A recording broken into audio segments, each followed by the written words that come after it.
అనేది గుర్తు. ఎవరికి రైట్. ఇవ్వాలి, ఏంటి మల్లయ్య అధికారం యాదవ్ ఉంటే గారు చెప్పాలి ఒక్కసారి అలాగే హోల్డ్ లో అనే ఉండండి. అటు ఆలోచన ప్రజలకు అందరికీ కాంగ్రెస్ ఉంటుంది. పార్టీ కూడా ఒక ట్వీట్ ని పెట్టడం కూడా జరిగింది. బీఆర్ఎస్ పార్టీ ఏ విధంగా కూడా కౌంటర్ ఇస్తూ కూడా టీఆర్ఎస్ కు కౌంటర్ ఇస్తూ ఒక ట్వీట్ పెట్టిందో అలాగే కాంగ్రెస్ పార్టీ కూడా ఒక ట్వీట్ పెట్టడం జరిగింది. బీఆర్ఎస్ తోక పార్టీ, కవితకు కొత్త పార్టీ, తెలంగాణ రాష్ట్ర సేన అంటూ కూడా తలా తోక ఎప్పటికీ ఒకటే, బాపు బీఆర్ఎస్ అంతర్భాగమే, తనయ టీఆర్ఎస్ అంటూ కూడా Congress party social media handles లో కూడా ట్వీట్ పెట్టడం అయితే జరిగింది. రైట్. సామా రామ్మోహన్ రావు గారు, రామ్మోహన్ రెడ్డి గారు ఫోన్ ఇన్ లో సిద్ధంగా ఉన్నారు. నమస్తే అండి రామ్మోహన్ రెడ్డి గారు. రైట్. ఎట్లా చూడాలి తెలంగాణ రాష్ట్ర సేన టీఆర్ఎస్ గా కూడా కవిత ఇందాకలే ఆమె పార్టీకి సంబంధించి కూడా పార్టీ ప్రకటన పేరును కూడా ప్రకటించారు. సో వన్ బై వన్ అటు బీఆర్ఎస్ పార్టీ కూడా చూస్తున్నాం మనం లెఫ్ట్ సైడ్ బాక్స్ లో ఆయన స్క్రీన్ పైన మనం డిస్ప్లే చేస్తూ ఉన్నాము. ఒరిజినల్ ఎప్పటికీ ఒరిజినల్ అంటూ కూడా Colgate and Bisleri water bottle symbolic గా కూడా చూస్తూ కవిత పార్టీ పేరును అనౌన్స్ చేసిన వెంటనే కూడా అటు వెంటనే టార్గెటెడ్ గా కూడా ఒక ట్వీట్ రిలీజ్ చేయడం జరిగింది. అదే మీరు కూడా ఒక బీఆర్ఎస్ తోక పార్టీ అంటూ కూడా అటు టీఆర్ఎస్ ను కౌంటర్ అటాక్ గా కూడా టార్గెటెడ్ గా కూడా కవిత కొత్త పార్టీకి సంబంధించి కూడా ట్వీట్ చేస్తారు. అసలు ఏం చెప్పాలనుకుంటున్నారు ఈ ట్వీట్ గురించి? చెప్పేదేముందండి, తలాతోక ఎప్పుడు ఒకటే ఉంటది కదా.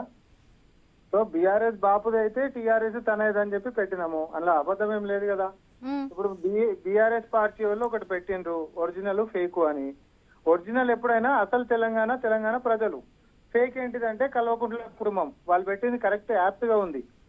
ఎప్పుడైనా ఫేక్ వాదంతో ఉండేటటువంటి వాళ్ళు టీఆర్ఎస్ నుంచి బీఆర్ఎస్ చేసుకున్నటువంటి వాళ్ళు.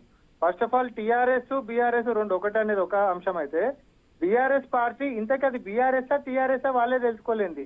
టీఆర్ఎస్ ఒరిజినల్ అనుకోండి, మరి వీళ్ళు బీఆర్ఎస్ కదా. ఈ రోజు ఒరిజినల్ టీఆర్ఎస్ కదా అప్పుడు ఫస్ట్ పెట్టుకుంది. అయితే ఒరిజినాలిటీని బంద్ చేసేసి డూప్లికేట్ బీఆర్ఎస్కి వెళ్ళిపోయిన వాళ్ళే కదా మరి. సో వీళ్ళు కేవలం స్వార్థం కోసము రాజకీయ పార్టీలను నడుపుకుంటూ ఆస్తులని సమకూర్చుకోనీకేనో లేకపోతే తెలంగాణ ప్రజల నోట్ల మన్నుగొట్టినటువంటి చరిత్ర ఉన్నోళ్ళే తప్ప అంతకు మించి కొత్త వీళ్ళు చేసిందేం లేదు. ఈమె కొత్త దుకాణం ఓపెన్ చేసింది అంతే. మెయిన్ బ్రాంచ్ నుంచి తర్వాత ఇంకో సబ్ బ్రాంచ్లు అయితే ఉంటాయి కదా.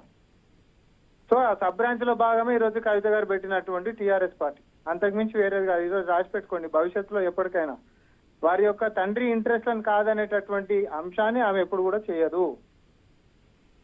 ఎన్ని మాట్లాడినా కూడా అంతర్భాగంగా వాళ్ళందరూ కూడా ఒక్కటే. ఎవరు ఎన్ని అవునన్నా కాదన్నా ప్రకృతిలో వాళ్ళ రక్త సంబంధికులే, తండ్రి బిడ్డ.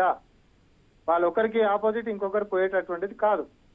బయటకు ఎన్నైనా డ్రామాలు చేస్తారు, వాళ్ళ కొత్త ఏం కాదు ఇదంతా. అంటే ఇదంతా డ్రామానే అంటారు మీరు? నిజంగా కూడా వాళ్ళకి అంటే పార్టీ పరంగా ఆవిడ ఈ రోజు మనం చూసాము, సొంత తండ్రి అయినా కూడా చాలా వరకు కూడా విభేదించాను, బయటకు వచ్చాను, మాట్లాడాను, నాకు అది ఇష్టం లేక ఇన్నాళ్ళు కొట్లాడిన తెలంగాణలో అది కరెక్ట్ గా లేదని చెప్పి కూడా కొత్తగా ఈ పార్టీని అనౌన్స్ చేస్తానంటూ కూడా ఆవిడ మాట్లాడుతూ ఇటు కాంగ్రెస్ పార్టీని కూడా సీఎం రేవంత్ రెడ్డిని కూడా ఒక కర్కోటకుడు పాలన సాగుతోంది అంటూ కూడా, ఒక హిట్లర్ నియంత పాలన సాగుతోంది అంటూ కూడా హిట్లర్ తో పోల్చిన సందర్భం కూడా ఉంది ఇక్కడ.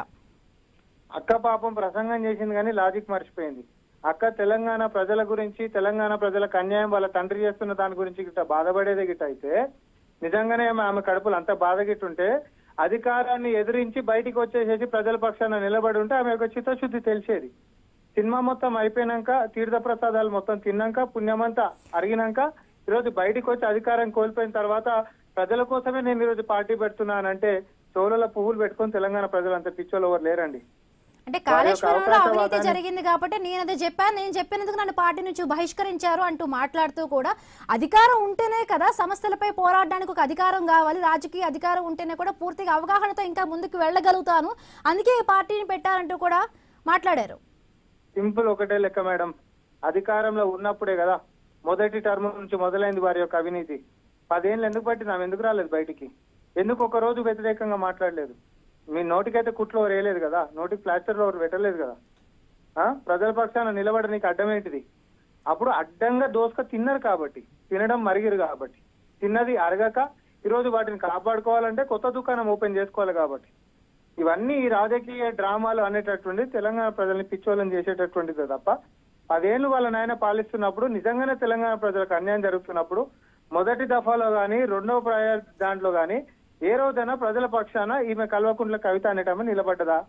వ్యాపార విస్తరణ అనేటటువంటిది దేశాలు కాదు ఖండాలు దాటిపోయింది. ఈ రోజు ఆమె అవినీతి భాగవతం అనేటటువంటిది ఈడ కాదు ఢిల్లీ రాజధానుల దాకా పోయింది.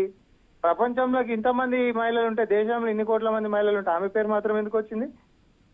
ఇవన్నీ నా మీద కుట్ర చేసిర్రు, నన్ను కాపాడలేదు కాబట్టి నేను మీకు వ్యతిరేకంగా తిరుగుతున్నా అంటే అది ఆమె స్వార్థం అంటే కోసం క్లీన్ చిట్ ఇచ్చారు కదండి, క్లీన్ చిట్ ఇచ్చారు కదా. క్లీన్ చిట్ ఏమి ఇచ్చారు? దాని అప్పీల్ పోయారు కదా, దాని అప్పీల్ పోయారు. తర్వాత మళ్ళీ నీకు ఈడీ నోటీసులు 15 రోజులలో వచ్చాయి. ఆ కేసు అట్లనే పెండింగ్ ఉన్నాయి, అయిపోలేదు కదా. క్లీన్ చిట్ ఎవరు ఇచ్చారు ఆమెకి? సిబిఐ అయిపోతే ఈడీది ఉంది కదా, వాళ్ళు మళ్ళీ అప్పీల్ కూడా పోయారు కదా. చూస్తాం అంటే ఎట్లా ఏం జరుగుతుంది. ఏది ఉన్నా ఎన్ని చేసినా మీరు ఇది గుర్తుపెట్టుకోండి, తండ్రి యొక్క ఆలోచనలని కాదని, తండ్రి యొక్క వ్యూహం యొక్క గీతలని దాటి కూతురు పని చెయ్యదు. ఇవన్నీ వారి వ్యూహంలో భాగంగా ఉంటాయి. ఫస్ట్ ప్రాధాన్యత వాళ్ళకి ఒక్కటే ఉంటుంది, వాళ్ళు అడ్డంగా సంపాదించుకున్నటువంటి అవినీతి సొమ్మును కాపాడుకోవడము, తిరిగి అధికారంలోకి రావడానికి ఏ పనినైనా చేయడం, ఇంతే. ఎస్ అసలు ఈరోజు మాట్లాడిన దాన్ని బట్టి కూడా అంటే మొత్తంగా కూడా ఇప్పుడు తెలంగాణ ప్రజలకి సంబంధించి కూడా తెలంగాణ వాదవి తెలంగాణ రాష్ట్రం ఏ విధంగా ఏర్పడింది, నీళ్లు నిధులు నియామకాలకు సంబంధించి కూడా అప్పుడు తెలంగాణ రాష్ట్రం సాధించింది కాదు, ఇప్పుడు నేను పెట్టబోయేదే కూడా కరెక్ట్గా తెలంగాణ రాష్ట్రానికి సంబంధించిన పార్టీ మాట్లాడుతూ కూడా అసలు ఇప్పుడు ఎవరు టార్గెట్గా కూడా ఆవిడ మాట్లాడారనుకుంటున్నారు. మొత్తంగా చూస్తే 3 పార్టీలను కూడా ఆవిడ విమర్శించిన పరిస్థితి ఉంది. రామ్మోహన్ రెడ్డి గారు ఓకే, మేము విమర్శించాల్సినటువంటి అవసరం లేదండి, ఉన్నాయి చూపిస్తే సరిపోతుంది. విమర్శ అనేటటువంటిది మేము చేయటం వరకు ఉంటుంది, మేము చూపిస్తున్నాం. సింపుల్. ఈ రోజు ఒక ఏసీ కన్వెన్షన్ లా అక్క చాలా కాస్ట్లీగా ఘనంగా ఓపెన్ చేసినటువంటి ఆమె తీరు కానీ, ఆమె తెలంగాణ బహుజన బిడ్డలకే ఏదో పేరు సంపాదించుకోవాలనేటటువంటి ప్రయత్నం కానీ, పేదవారి పక్షాన నిలబడాలనేటటువంటి నాయకత్వం కానీ ఆమె ఈరోజు చేసినటువంటి కార్యక్రమంలో ఎక్కడనన్నా కొంచెమన్నా కనిపిస్తుందా? ఒక గింజనంతా ఏడనన్నా కనీసం ఆమె రిఫ్లెక్షన్స్, ఆమె యాక్షన్స్, ఆమె ప్రోగ్రామ్ చేసినటువంటి తీరు సబ్బండ వర్గాలకి లేకపోతే పేద ప్రజల యొక్క రిఫ్లెక్షన్ లెక్క ఉందా? వాళ్ళ కాస్ట్లీ వాళ్ళంతా ఇప్పుడు ఆ సొమ్మును కాపాడుకోవడం కదా వారి ప్రాధాన్యత అంతా. సో ఇవన్నీ ఎన్ని మాట్లాడినా ఒక మౌలికమైనటువంటి ప్రశ్న తెలంగాణ ప్రజలు సోదరిమణి కల్వకుంట్ల కవిత గారిని అడుగుతుండ్రు. నువ్వు ఈ రోజు నీకు అన్యాయం జరిగింది కాబట్టి ఈ రోజు తిరుగుబాటు జెండా ఎగరేద్దామని చెప్పి నీ స్వార్థం కోసం కొట్లాడుతున్నావు తల్లి. 10 ఏళ్లలో ప్రజలకు అన్యాయం జరుగుతున్నప్పుడు ఏ రోజు కూడా తిరుగుబాటు జెండా కాదు కదా, ఒక ఊసైతే మాట కూడా అనలేనప్పుడు నేను ఎట్లా మేము నమ్మాలి అని అంటారు. అంతే, దీనికి జవాబు చెప్పాలని. రైట్. బొల్ల మల్లయ్య గారు,